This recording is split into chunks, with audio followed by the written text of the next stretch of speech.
Hi, third graders. This is lesson 6 in The Wind in the Willows.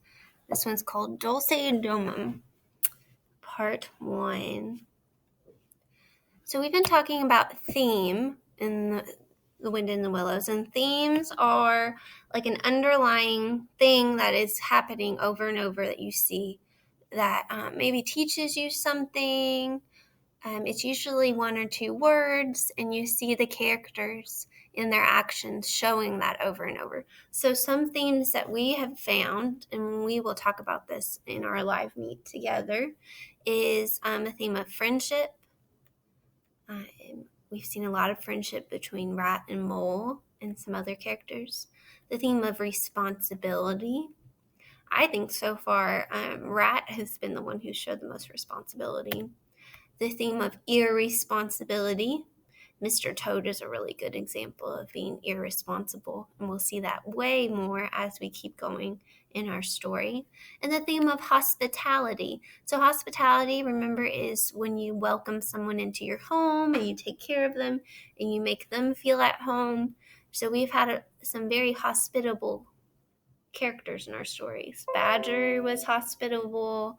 Rat's been hospitable. Toad was even a little hospitable when he invited his friends on his caravan with them. All right, so let's review the plot. And if you remember, plot is what happens in the story. So it's like the beginning, middle, and end. So what's happening to our characters in the story. So if we look at our illustrations, remember that we started at Mole's house, right? And then Mole and River were on the river talking. Mole and Rat were on the river talking about the wildwood. You see that in this first picture here. It's kind of some foreshadowing that we're going to go to the wildwood later. And then you saw Mole was invited to stay at Rat's house. And you can see this picture of them at Rat's home in front of the hearth, the fire right there. Then you see in this picture, there's a change in plans, right? Mole, Rat, and Toad go on a disastrous trip on the open road, and then they return home, right? And everyone's upset about it except for Toad.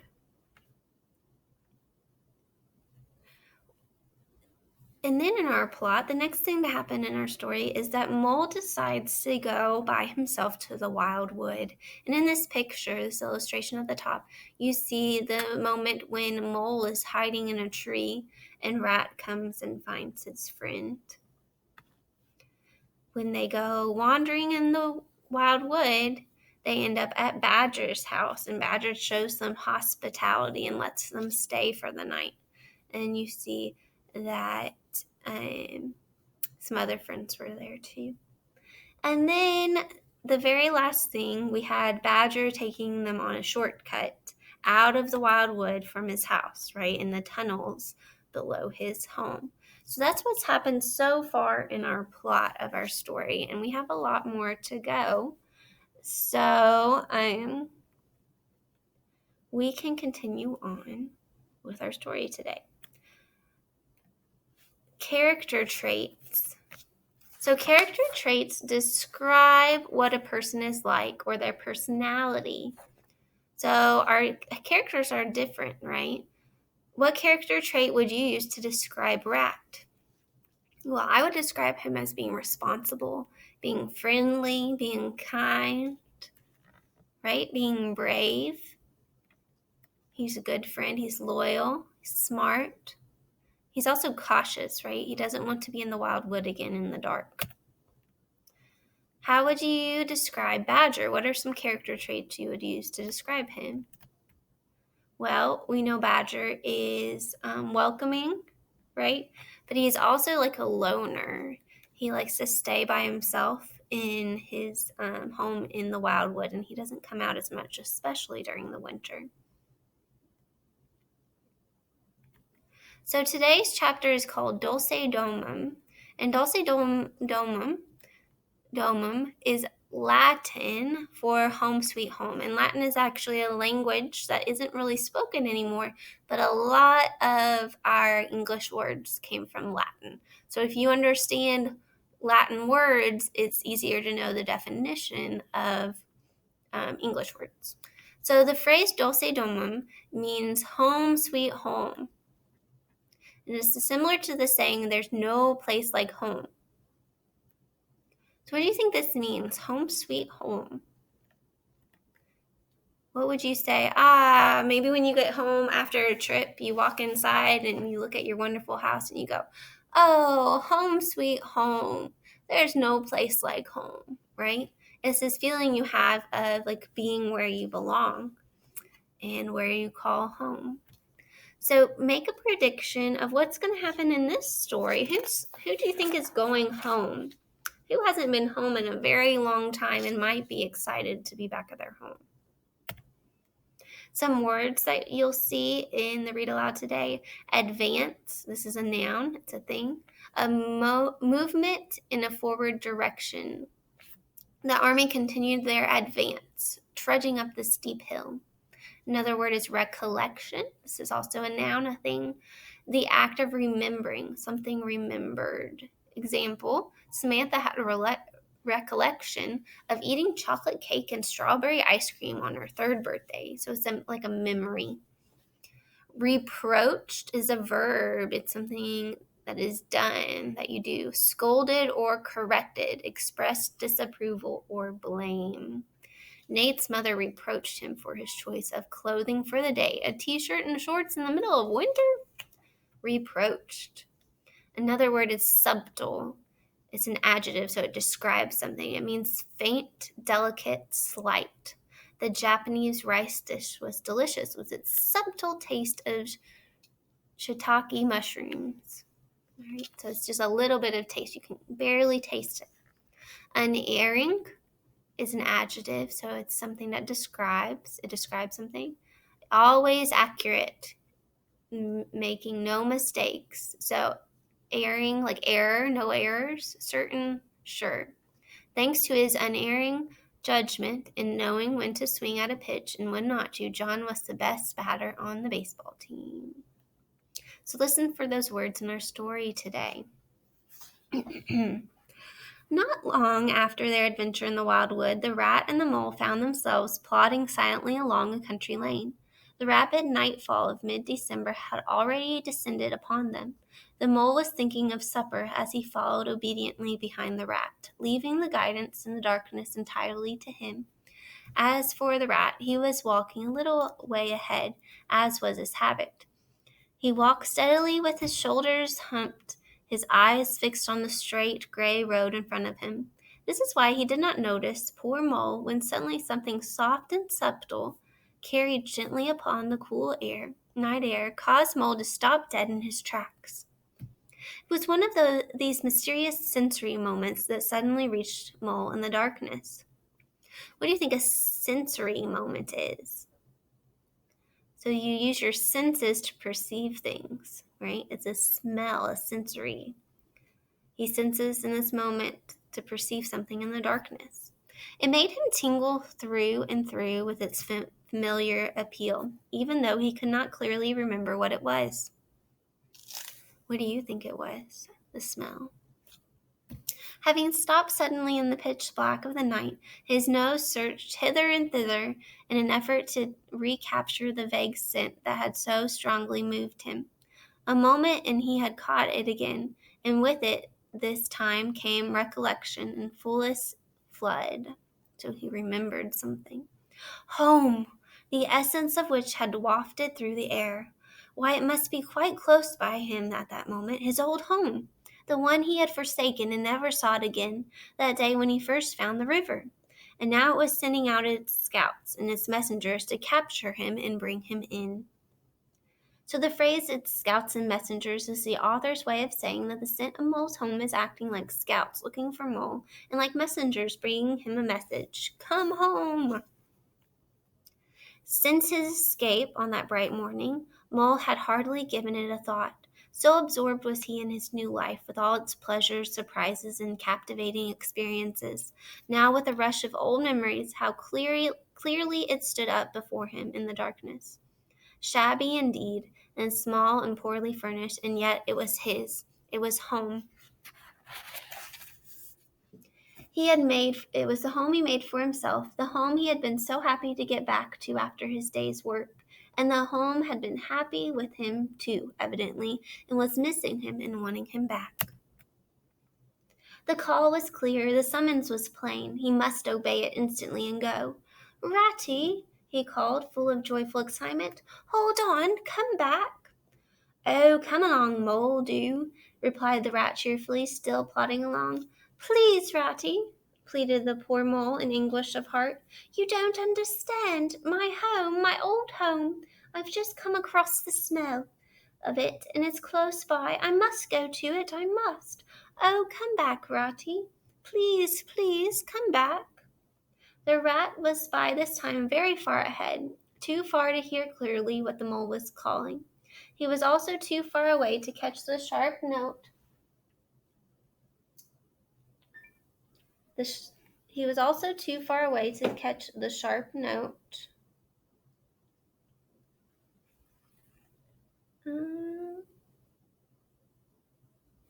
of painful appeal in his voice, and he was much taken up with the weather, for he too could smell something suspiciously like approaching snow.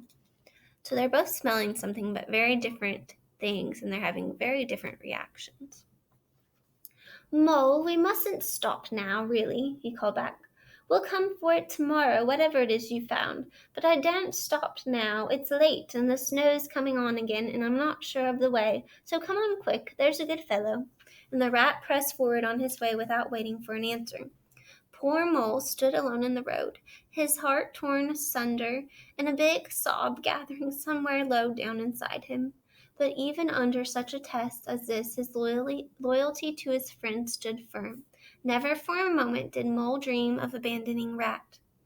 Meanwhile, the wafts from his old home pleaded and whispered to him. He dared not tarry or remain longer within their magic circle. With a wrench that tore his very heartstrings, he set his face down the road and followed submissively in the track of the rat, while faint little smells reproached him for his new friendship and his forgetfulness.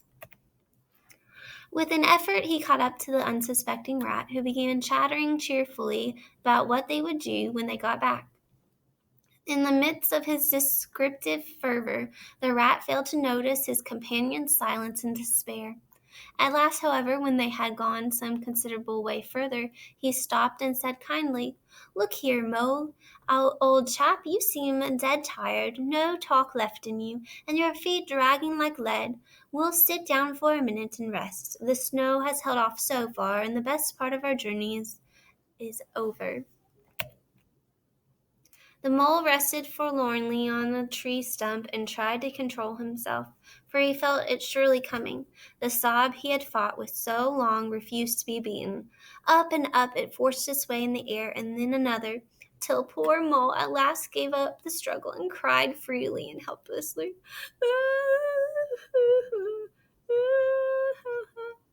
The rat, astonished and dismayed at the violence of Mole's grief, did not dare to speak for a while. At last he said very quietly and sympathetically, What is it, old fellow? Whatever can be the matter? Tell us your trouble and let me see what I can do. Poor Mole found it difficult to get any words out between such heavy sobs. I know it's a shabby, dingy little place, he sobbed forth at last, brokenly. Not like your cozy quarters, or Toad's beautiful hall, or Badger's great house. But it was my own little home, and I was fond of it, and I went away and forgot all about it. And then I smelt it suddenly on the road when I called, and you wouldn't listen, Rat, and everything came back to me with a rush, and I wanted it. Oh, dear. And when you wouldn't turn back, Ratty, and I had to leave it, though I was smelling it all the time, I thought my heart would break.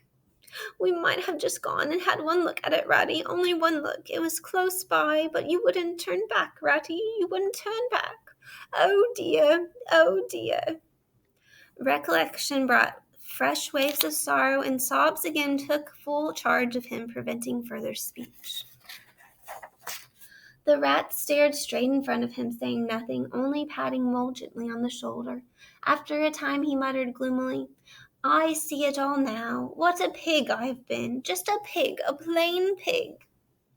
He waited till Mole's sobs became gradually less stormy and more rhythmical. He waited till at last sniffs were frequent and sobs only intermittent. Then he rose from his seat and remarked carelessly, "Well, now we'd really better be going on, old chap." And with that, Rat set off up the road they had just travelled upon.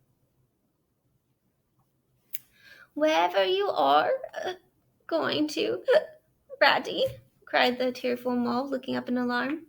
"We're going to find that home of yours, old fellow," replied the Rat pleasantly. "So you had better come along, for it will take some finding, and we shall want your nose." Or in other words, Rat needs Mole's strong sense of smell to find the quarters. "Oh, come back, Ratty, do," cried the Mole, getting up and hurrying after him. "It's no good, I tell you. It's too late, too dark, and the place is too far off, and the snow is coming, and I never meant to let you know I was feeling the way about it. It was all an accident and a mistake, and think of Riverbank in your supper."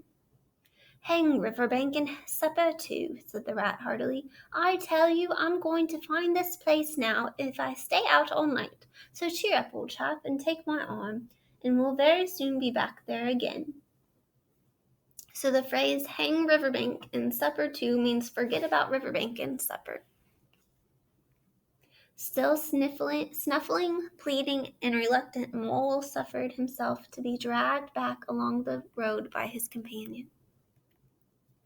When at last it seemed to the Rat that they must be nearing that part of the road where the Mole had been held up, he said, "Now, no more talking. Business. Use your nose and give your mind to it." They moved on in silence, and for some little way, when suddenly the Rat was conscious, through his arm that was linked in Mole's, of a faint sort of electric thrill that was passing down the animal's body. Instantly he disengaged himself, fell back a pace, and waited. The signals were coming through. Mole stood a moment rigid, while his uplifted nose, quivering slightly, felt the air. What do you look like if you stand in a rigid way? Right? You're very stiff. Then a short, quick run forward, a halt, a check, a try back, and then a slow, steady, confident advance. The Rat, much excited, kept close to his heels as the Mole, with something of the air of a sleepwalker, crossed a dry ditch, scrambled through a hedge, and nosed his way over a field. Suddenly, without giving warning, Mole dived, but the Rat was on alert and promptly followed him down the tunnel to which his unerring nose had faithfully led him. So he made it to his house. All right, we're going to talk about the theme chart together when we're live. So what themes did we hear today? We have some extra ones. Think about that, because at our 2:00 meeting, we will discuss it together. What themes did you hear in today's read aloud? Do you think Mole's excellent sense of smell is an example of personification? Think back to what personification means. Is it an example of an animal acting like a person? Or is it something that Mole would actually do in real life in the wild? Whose perspective is this read aloud told from? So which character are we following around and hearing their thoughts and their feelings? Do you remember? So we know what Mole is smelling and what Mole is feeling. So again, we're in Mole's perspective. How would you feel if you were Mole in this part of the story? So write and tell me, how would you feel if you were Mole? Remember to restate the question. So you're going to start with, if I was Mole, I would feel this. And tell me what you would feel in this part of the story. Our word for today is reproached. In the read aloud you heard, with a wrench that tore his very heartstrings, he, the Mole, set his face down the road and followed submissively in the track of the Rat. while faint little smells reproached him for his new friendship and his forgetfulness. Reproach means scolded, corrected, or expressed disappointment in someone for a certain behavior. An example is, as a baby, James was never reproached for making a mess while eating, but as he grew older, he learned there were certain rules to follow at the dinner table. Have you ever been reproached by someone, or have you ever reproached someone for behavior that disappointed you? Maybe you have a younger sibling. Maybe your sister made a mess and you reproached her by saying, "Sally, you need to clean up your mess. We don't make a mess like this," right? So I'm sure in all your 8 or 9 years of life, somebody's reproached you. They've gotten on you, because when we're human, we make mistakes and then we need correction. So an antonym is an opposite, right? So the opposite of reproached is praised. Okay, so here's some examples of some antonyms. So you're going to tell me if they're being reproached or praised in the sentence. Jenny received many compliments for her prize-winning science fair project. She's being praised, right? She got compliments. Luther was scolded for tracking mud throughout the house. Luther was being reproached. Olivia gave her cat a treat for coming when she was called. She's praising her cat. The principal voiced his disappointment to Mark for running in the hallway when he was supposed to be in class. Mark is being reproached.